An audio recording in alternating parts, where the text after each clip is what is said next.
again. This is part 2 of Body Battles.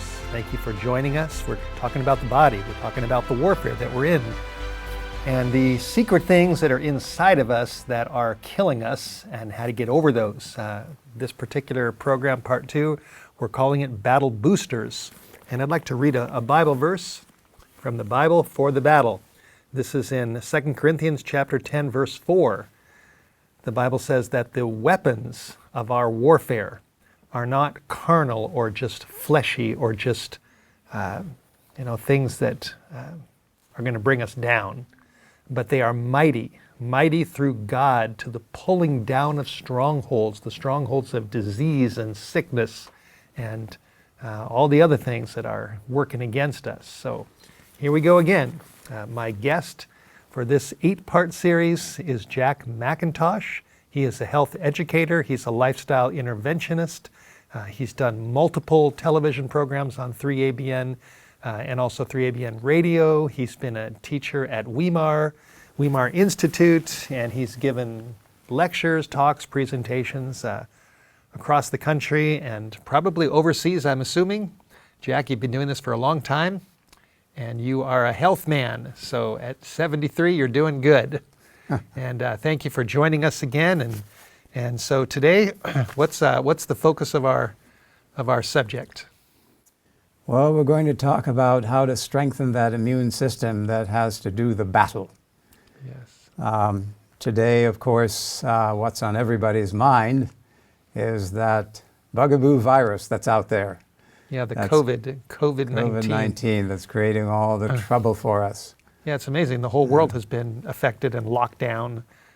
Travel's been restricted, schools closed, churches closed, all of this because of COVID-19 connected to the coronavirus. And, these days just seems like COVID. I think people are sick of COVID and we just want to get beyond COVID.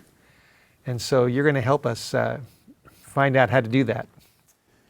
Yes. So the COVID virus is a SARS virus, acute respiratory virus. And it's very similar to the influenza virus, the influenza A and B, in that it attacks the respiratory system primarily. And it has some features that are similar to the regular influenza virus and features that are not so similar. So we're going to talk about some of those. In terms of similarities, of course, it attaches to the ACE receptor in the lungs. And that receptor, there are lots of them in the lungs. And so it produces some problems for breathing and the respiratory system. There is a difference also in the infectivity period. The period when you first acquire. You start to see symptoms with regular influenza viruses 1 to 4 days after you've been infected. But it can take up to 14 days with the COVID-19 virus to see symptoms. And it can be deadlier, of course, if you have comorbidities. So I'm going to just access my notes here and just give you a few things that we need to pay attention to as we go through our little talk today. The first thing is that some people die from the COVID-19 virus and some don't. And the question is, why? What would cause the difference? There is a 99.96% recovery rate from the COVID-19 virus. So a very small percentage of people die. But it's important to understand why they die. Why do some people die and some don't? In a word, the answer is comorbidities, and all that word means is that there are underlying conditions, and most of us are aware of them, diabetes, heart disease, hypertension, high cholesterol, and even cancer. diseases that are produced by inflammation primarily, and of course what happens in the lungs with all of these influenza and SARS viruses is inflammation. That's the primary thing that happens. There's a storm, a cytokine storm in the lungs, and it overwhelms the system. The idea is to protect the immune system so that we don't go down from that extra inflammation that's going on in the lungs and in the respiratory system. So it's amazing to me, Jack, listening to the numbers that, like you said, it has a very high recovery rate, 99.96 recovery, 96 recovery rate. So the vast majority of people who are exposed to the coronavirus and who get COVID-19, they don't die. And yet, what we've seen around the world is it's almost like, this is the bubonic plague or the black plague, or at least, there's so much fear about getting this. And yet, as you mentioned, a small percentage of those who do get it die, but some do. And so it can be deadly for those that get it if they have conditions that make it easier for them to lose the battle and become a COVID casualty. So how do we avoid that, and how do we build up the body's ability to fight, as you mentioned, the inflammation and the problems that result from this virus? Mm-hmm. I should also mention that the number one source of mortality when it comes to those underlying conditions is a cardiac condition.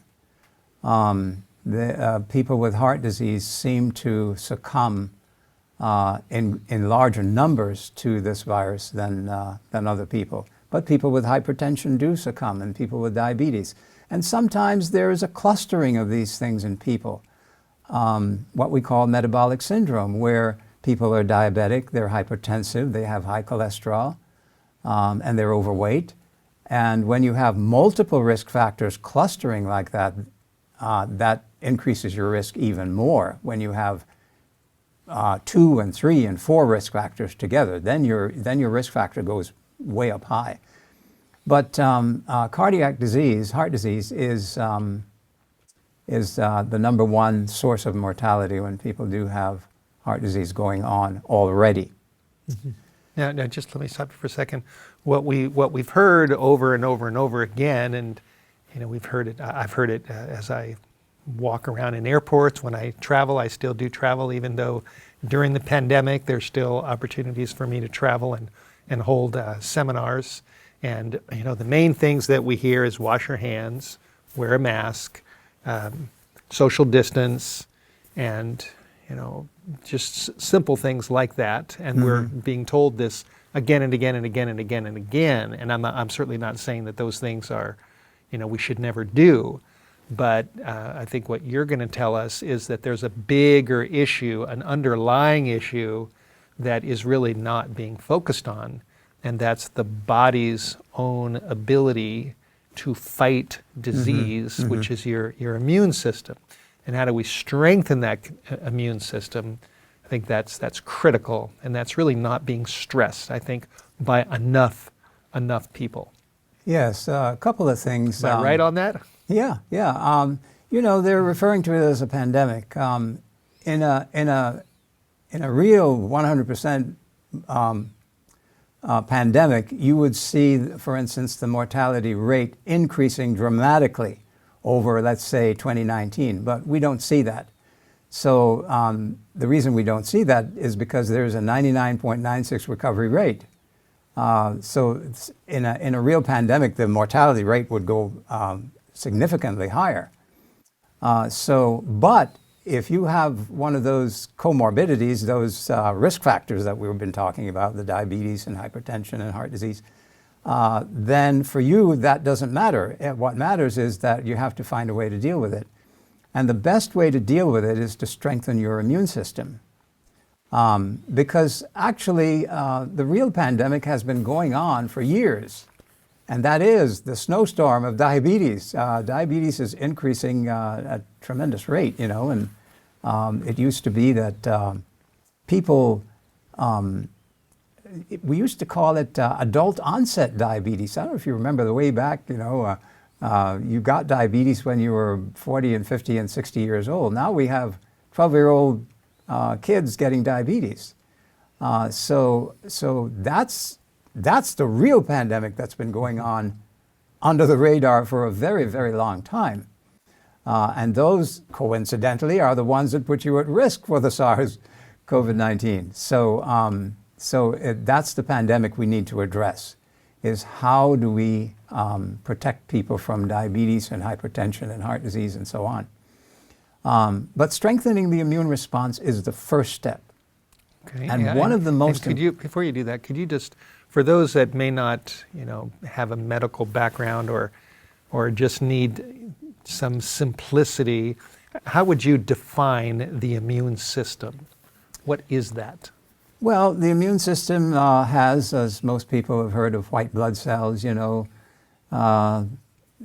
lymphocytes and B cells and so on, macrophages and all that. Macro means large, phage means to eat, so these are big eaters. They devour bacteria, and that's called active immunity, and then there's the learned immunity, where the immunity, the cells learn what the pathogen, what the virus or whatever it is, what it's like, and it builds up immunity over time.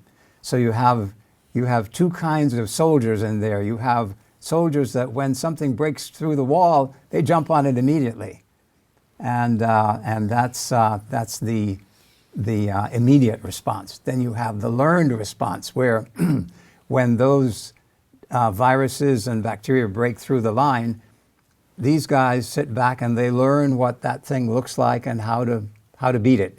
Okay. And so they build up an immunity to it to be able to destroy it. So that's the second line of defense, the learned immunity. Right, so the immune system is the system within your body, your own body. Very sophisticated. That is very, it's almost like you could say high tech. It's extremely complicated, but it's powerful in its own natural ability to fight disease and bacteria and viruses, pathogens and problems and all kinds of things that we battle with all the time. And we want to strengthen the body's inner ability to fight these things, so that if we do get COVID-19, the body can kick it, and just wipe it out, recover from it, instead of wiping you out and killing you. Exactly. And one of the primary ways that we can strengthen immunity is by physical activity. And let me explain how that works. So, for instance, let's say that you decide, I need some fresh air. And so you get up, you put on your sneakers, and you get out there and you start walking. And you notice that after 17, 18, 20 minutes, you start to feel a little bit warm. Mm-hmm. And by the time you get to 30 minutes, which is what we recommend, a brisk walk, 30 minutes, your body is 1 or 2 degrees higher. Well, it turns out that little increase in your body temperature is like a natural fever. And you probably know that when you get an infection, one of the first things you get is a fever. The body releases these, what they call endogenous pyrogens, which raises your body temperature, right? Well, the exercise does that, raises it naturally. And when you raise the body temperature, immediately you start to strengthen the immune response, because now the soldiers that are in there are on high alert, because what you've done is you've produced a little fever. That's what you've done. Mm-hmm. It's wonderful. And so this is one of the reasons why, again, the Lord said in the beginning, in the sweat of your brow, right? You don't sweat unless your body temperature goes up. You shall eat bread.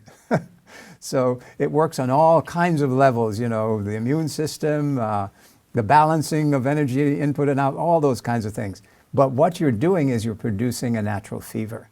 And that has tremendous effects on your immune system. It boosts the T lymphocytes and the macrophages and all those kinds of things there in the body. So it boosts all, just a simple walk. We'll boost the good guys to fight the bad guys. Yes. And that's why people who walk seldom come down with the influenza virus, where you're sick for 4, 5, 6, a week, days. It's because they're constantly boosting the immune response by getting out and taking a walk and raising the body temperature. That's the key. I see.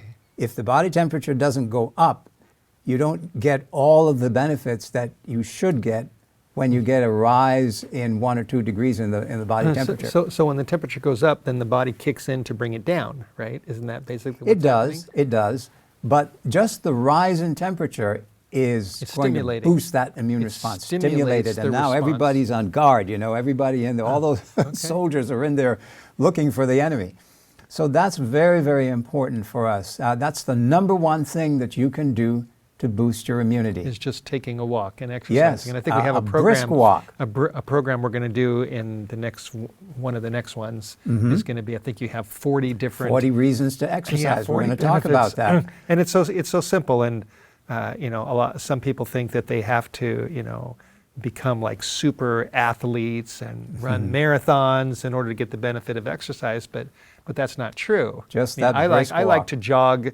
Not fast, but I like. We're surrounded by mountains here, and I love going on the logging roads with my dog and just jogging along. And I do this and walk and run for maybe 45 minutes or sometimes an hour, and I get a good sweat going. Yeah. And I try to do this on a fairly regular basis, and it makes me feel good. And I've traveled quite a bit during this pandemic, and it hasn't gotten me, thank the Lord.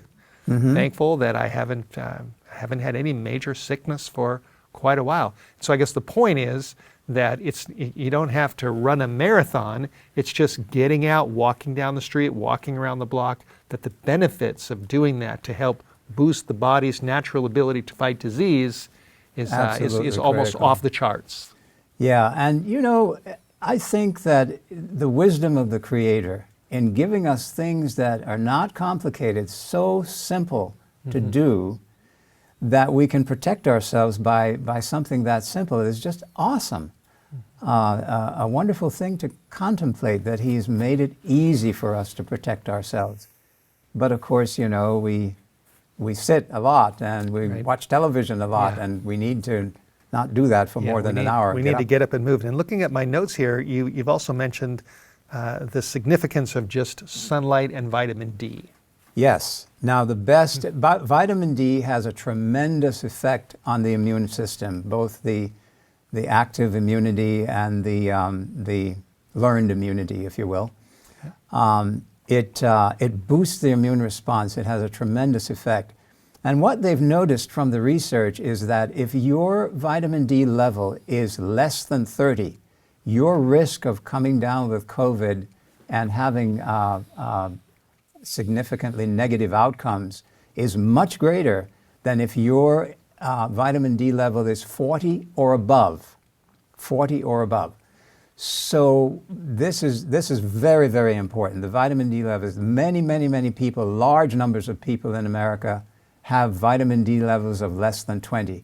When you're down that low, you are definitely at risk in the sights of that virus to take you out. You've got to make sure that your vitamin D level is significantly higher. It really should be between 50 and 70. So what's a simple way to do that? Simple way to do that is just to take vitamin D3. Now, it's not D2, but very often we will see D2 on a package, of processed food and so on. That's not the active version of vitamin D. It's D3. Now, we use a liquid vitamin D. It's an emulsified. This one just happens. There are lots of them out there. This one is called Biodimulsion Forte. Bio-D Mulsion, M-U-L-S-I-O-N, Forte. And it's made by a company called Biotics Research. No, I don't have any stock in their company. But the reason I brought it today... Can you buy that on Amazon? Anywhere. The reason I brought it today is because we use it personally, every day.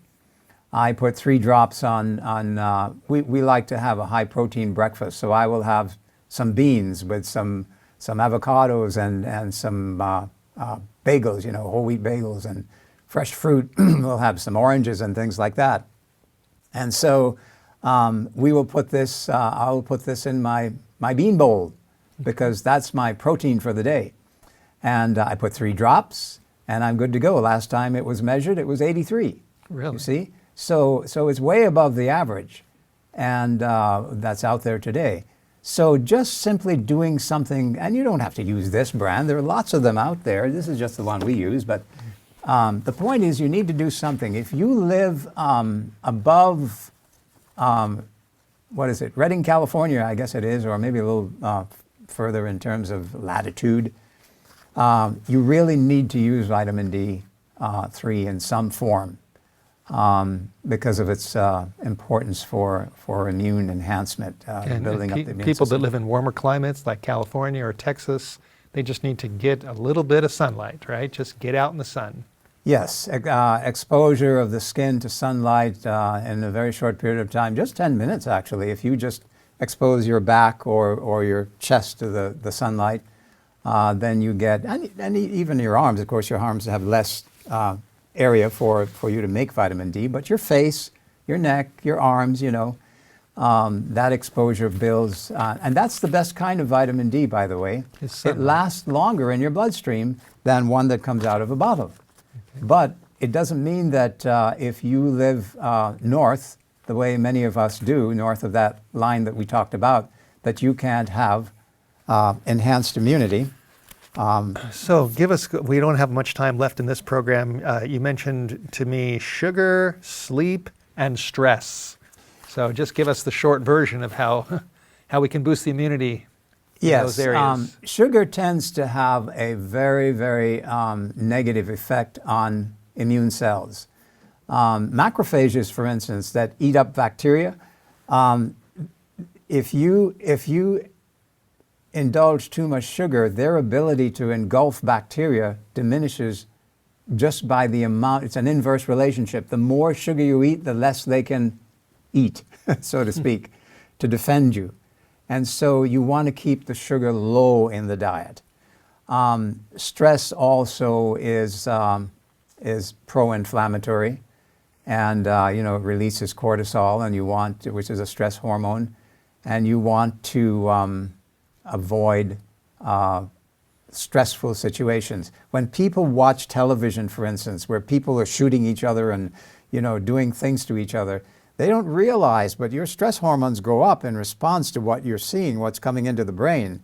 And so you want to avoid that kind of programming where there's violence, and that has an effect on your immune system. That's just not something that is going to move you forward in terms of enhancing your immunity. Okay. So we don't recommend that you involve yourself in that. And what about sleep, getting a good night's sleep? Sleep is important too. The body fixes itself during sleep. The brain actually gets smaller and actually pushes out the toxins in the body, in the brain, when you sleep. It's just the fix and rejuvenate part of the day when you press the reset button. That's what sleep does. It presses that reset button and gets rid of the toxins and enhances the immune response, and just all kinds of good things happen during sleep. Good sleep. Yeah. So when we hear, there's a lot of discussion and controversy and talk about the vaccine, and then of course the masks and the hand washing and social distancing, and what I guess what you're saying is that there's another issue, there's an underlying issue, and that is building up the body, building up our immune system for the battles, so that if we, whatever we're exposed to, whatever we get, that we can hopefully handle it naturally by doing simple things like getting enough sleep and getting out in the sun and taking a walk. And just these simple things will lessen the likelihood that we're going to go down if we get shot by COVID-19. And so, for instance, in the evening, you finish dinner and you're trying to decide what to do. Should I watch television or read a book or whatever? Get on the treadmill. That brings down the blood sugar that from the meal, enhances your immunity, builds up the white blood cell counts and things like that. And it just really helps to manage stress, for instance. One of the things that happens with stress is that your C-reactive protein, which is an inflammatory marker, increases. And so physical activity brings down the stress level, brings down the cortisol levels and things like that. So it's really important to choose things that are better for us. Instead of watching that violent TV program, get on the treadmill and start doing something about your physical activity, and that's a really important investment. That makes sense to me. So I guess the bottom line is that there are simple, natural things that we can do to build up the body for the battle, so that we can live longer, we can be happier, we can overcome a lot of the things that are coming our way, that are fighting against us. And as we started out in 2 Corinthians chapter 10, verse 4, the Bible talks about the weapons of our warfare. We have weapons. God has given us. Yes, we do.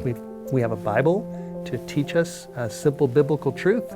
We have prayer, we have our relationship with God, and we have decisions that we can make to build up our health naturally, to boost the body for the battle. So come back for part 3. We've got more to come.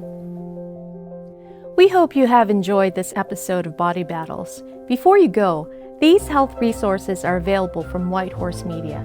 First, our book, End Times Health War, which is loaded with life-changing information about the secrets of health, plus how you can supercharge your health by adding sprouts to your diet and by drinking organic fresh juices.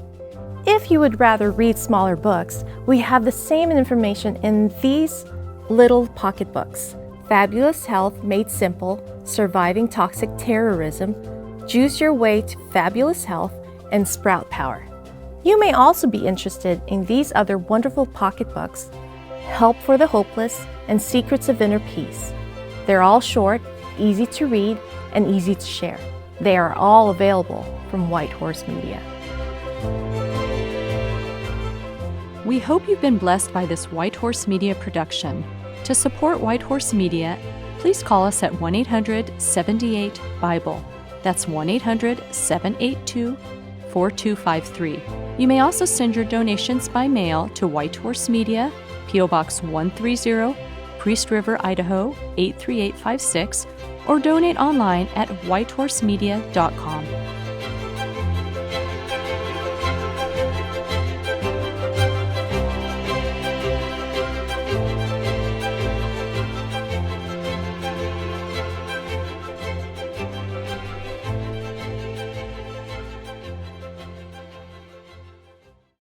Wait, before you go, and you know what I'm going to say, if you enjoyed this message, please like, share, and subscribe to our YouTube channel.